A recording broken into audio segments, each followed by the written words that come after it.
I let my mom and her new family move into the house I inherited from my dad, but she tried to take it from me and get me evicted. I, 24 male, moved out of my old apartment 3 months ago and into a house that my father left for me. My father passed away around 6 months back from a cardiac arrest at the age of 47, and I inherited the house he used to live in. It's in a nice neighborhood and is much more spacious than my old apartment, so as soon as my lease was up, I decided to move in. It's a convenient distance from my workplace as well, so it's just perfect for me. I've been living here for close to 3 months, like I mentioned earlier, and about 6 weeks ago, my mother, 46, female, reached out to me to ask if she and her family could move in with me for a while. I said yes because she told me that she was almost on the verge of being homeless and needed a place to stay immediately. They'd been living in a motel for 2 weeks, but unfortunately, they couldn't continue living there because they were running low on cash. So, I agreed to let them move in with me for a little while until their problems were sorted out. Her husband had lost his job due to downsizing, where he and several other employees were laid off without any notice about a month ago, and my mother's a stay-at-home mom, so they didn't have much set aside for emergencies like these. They weren't able to pay their rent on time and were asked to vacate the house they'd been living in. So now, my mother, her husband, and 2 kids were all living with me. My current house has 3 bedrooms, so I was okay with giving up the other 2. One for my mother and her husband, and the other for the kids, 12 female and 10 male. My parents got divorced when I was 8 years old. They just weren't compatible and would fight all the time about petty things. So eventually they decided that it would be better for them to part ways. The only reason they'd even married each other so young was because my mother was pregnant with me, and there was a lot of pressure from their families to get married before bringing me into the world. So they did exactly that, but they were young and didn't really want to be together, which is why, once I was at a reasonable age, they got divorced and had joint custody of me. So, I alternated between living with my mom and then with my dad throughout the year, and I had a good relationship with both of them growing up. That's part of the reason why I didn't think twice before helping my mother out and letting her move in with me when she was in trouble. But I do regret it now. My parents hadn't stayed in touch over the years. As far as I know, they just had very different personalities that clashed a lot of the time. And I knew for a fact that they couldn't understand each other because of how stiff and awkward they were whenever they spoke to each other or whenever they'd meet at my school events. Once I turned 18, they didn't need to co-parent me anymore and stopped speaking to each other altogether. By then, my mother had also remarried and even had 2 kids. She got married 3 years after her divorce to her current husband and then had my half-siblings with him. The age gap between me and my half-siblings was huge, so I wasn't particularly close to them growing up because I couldn't really play or have fun with them, which is what kids at my age want. I mean, I must have been 12 at the time my mother's eldest daughter was born. And at that age, a newborn baby wasn't very interesting to me. I was never very close to my mother's husband either and didn't even refer to him as my stepdad. I called him by name because even thinking of him as my father, when I already had such a wonderful dad, felt weird and wrong. So no, I'm not very close to my mother's family, and the only reason I let them move in at all was for my mother's sake. My father never remarried or had other kids, and whenever I was not living with him, he'd be either working or traveling because that's what he loved. My mother didn't know that my dad had left this house to me, and after she'd moved in, she was quite impressed that I'd been able to afford such a nice house at my age. So I ended up telling her at the time that this was actually what I'd inherited from my dad. She'd known that her ex-husband had passed away and had even attended the funeral, but she hadn't bothered to ask about my inheritance, so I'd never told her either because it had honestly just slipped my mind. When I did tell her, I told her about it quite conversationally and didn't think much of it. Even she didn't have much of a reaction, so there was literally no way I could have foreseen what was about to come. My mother and her family had been living here for a little over a month, and I'd been getting kind of agitated because they showed no signs of moving out anytime soon and had made themselves quite at home. Her husband insisted that he was looking for a new job but also kept saying that we were in a recession right now, so things would take time and promised that they'd be out of my hair as soon as he found another job. I tried not to bring it up often but was finding it difficult because ever since I turned 18, I'd gotten very used to living by myself and having the house to myself. So this was a bit of an inconvenience for me, but I tried my best not to make them feel bad about it. But then, last week, my mother sat me down after the kids had gone to sleep and told me that she and her husband had something important to tell me. I thought that they finally had some good news to share, but instead, she informed me that she'd spoken to a lawyer and decided to contest my father's will. She told me that I had to vacate this house because she believed that this property was rightfully hers. And why did she believe that? Just because she'd supported my dad in the early days of his career by sacrificing her own so that she could raise me and tend to the house while he went out to work. So, she felt like she was owed this house. Since she hadn't asked for much in the divorce settlement, she thought that this would be a befitting repayment for that. She'd already filed the petition to contest the will and told me that I'd be served in a few days, but she still wanted to give me a heads up so that I wouldn't be blindsided and advised me to start looking for a new home. I was livid when she told me what she'd done because I'd been helping her out for the past 6 weeks by letting her stay here, and this was how she repaid me, by trying to get me kicked out of my own house. I literally had no idea how to react to this, and my first instinct was to panic because there was a very real chance that I'd lose this house to my mother. I didn't want that because I'd grown attached to it. It reminded me of Dad because sometimes I'd visit him here, and those were some good times that we had. He'd only purchased this house recently, 3 or 4 years back, and it was in beautiful condition. It was just a perfect fit for me, so I really didn't want my mother to take it away. At that point, I told her that I wasn't going anywhere, and that I'd make sure that she's the one who's evicted soon enough, so she'd better start looking for a place to live. Then I stormed off to my room and slammed the door shut so that I could call my dad's lawyer to talk to him about this. He dealt with the divorce and he dealt with the will too, so I knew that he'd have all the answers as to whether my mother could actually do this to me or not. My dad's lawyer informed me on the phone that her claim of not asking for much in the divorce settlement was completely untrue, as she had received almost $80,000 in the settlement and in alimony payments. So that's a lot, and definitely not much, as my mother had been claiming. But she could definitely try to claim this house and contest my dad's will. However, his lawyer reassured me that it was unlikely she'd stand a chance in court since she hadn't spoken to my dad or kept in touch with him after the divorce and had even remarried and had kids with another man. So her claim would probably be dismissed almost immediately. I had nothing to worry about legally, so that was a relief. But I was still really angry that my mother had decided to pull a fast one on me just because I'd been kind enough to support her and her family. I was being kind and not stupid. The very next morning, before the kids had woken up, I decided to talk to my mother and inform her that she couldn't live here anymore. It was early, too, probably like 5 or 6 in the morning, and she was very taken aback as well as disoriented when I woke her up. I told her to pack up and get the hell out of my house, or else I'd call the cops and have them escorted out instead. And that wouldn't be pretty for any of them. She argued with me, saying that this house was as much hers as it was mine, and in a few weeks it'd be completely hers, which was hilarious.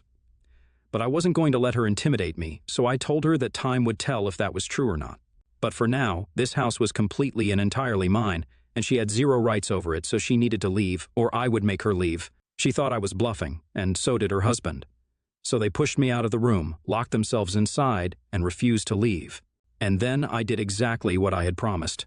I called the police, reported them for trespassing, and had them legally removed from my property. I felt bad for the kids, but honestly, I'd had enough of my mother and her husband, and I just couldn't take it anymore.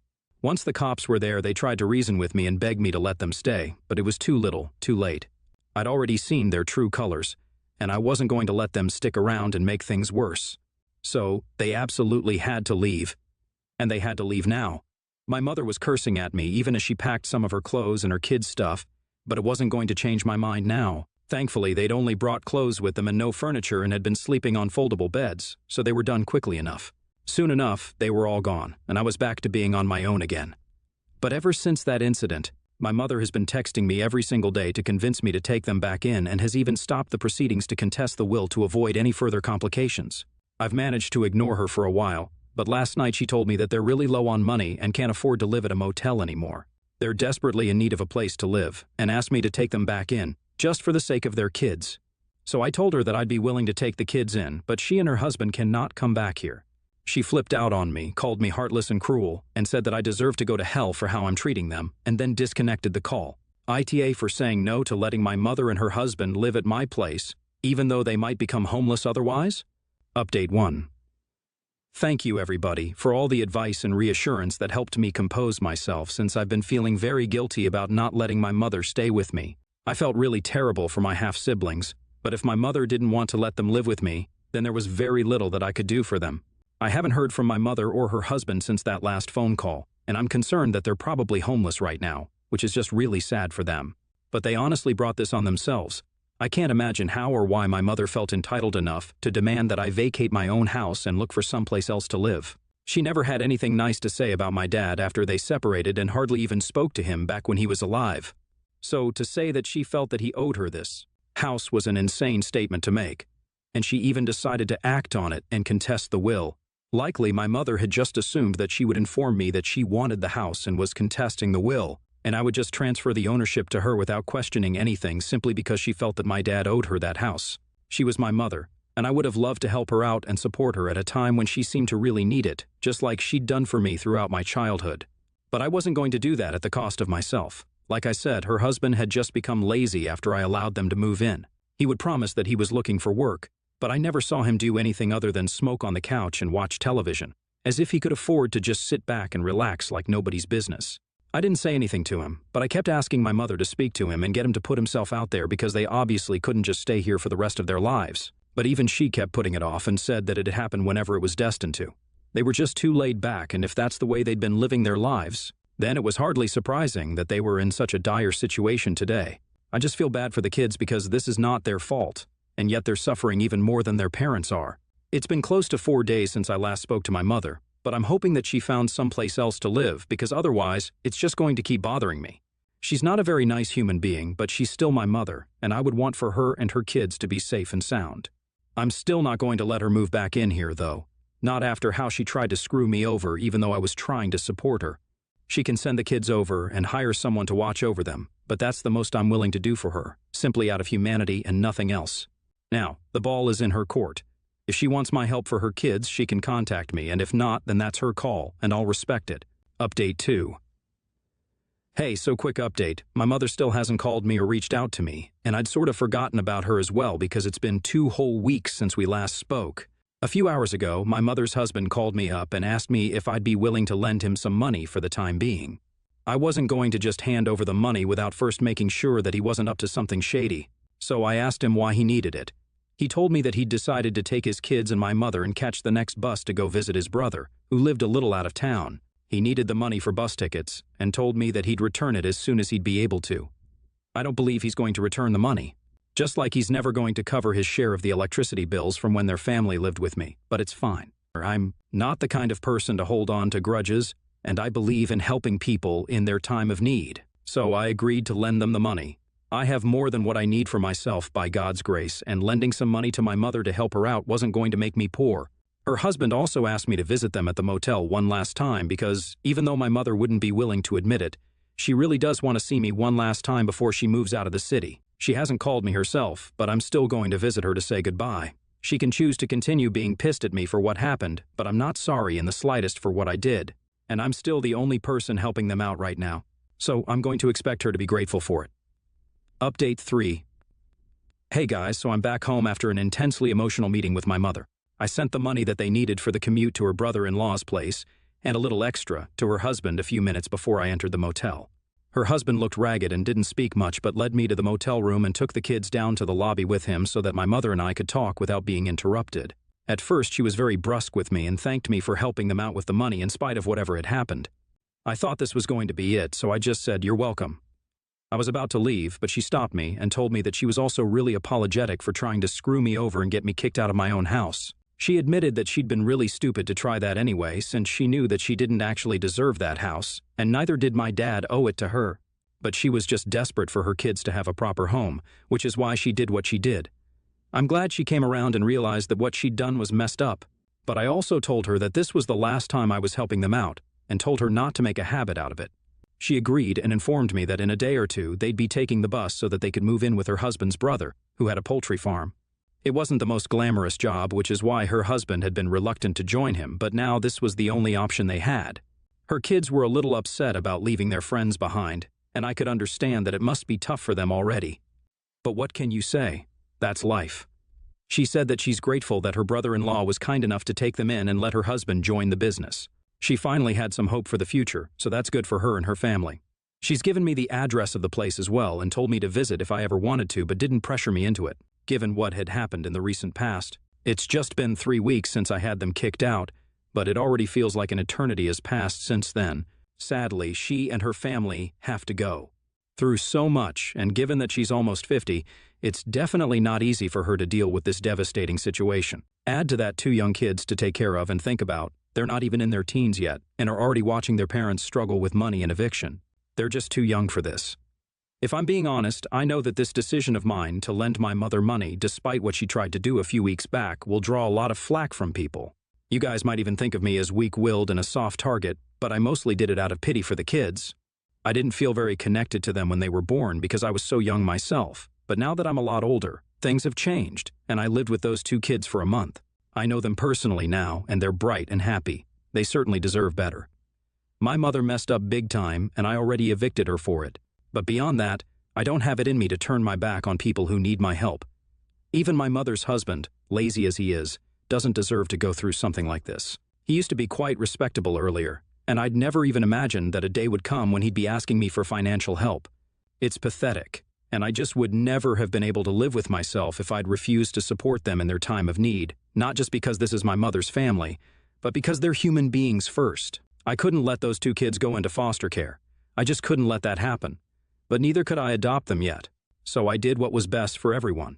At least now, I'll be able to go to sleep knowing that I did the right thing, and that's what matters to me the most, to be honest. Update 4. My mother just texted me and told me that they've moved in with her brother-in-law and are trying to settle themselves now. It's difficult to deal with the change so suddenly, but they're making the best of the situation. The kids are alternating between missing their friends and talking about going back and chasing after the chickens, just like kids do. It's nice to know that they're getting a fresh start and I'm the one who made it possible. Feels like I put my money to some good use finally. Things are still tense between my mother and me, and we don't speak for more than 2 or 3 minutes at a stretch. We keep our conversations restricted to talking about how she's doing now, how the kids are coping, and my work, just safe topics. Maybe we'll be able to fix things someday, and maybe we won't. But for now, this is what it is, and I'm okay with it. It's been almost a week since they moved out of the city now, so let's see what the future holds.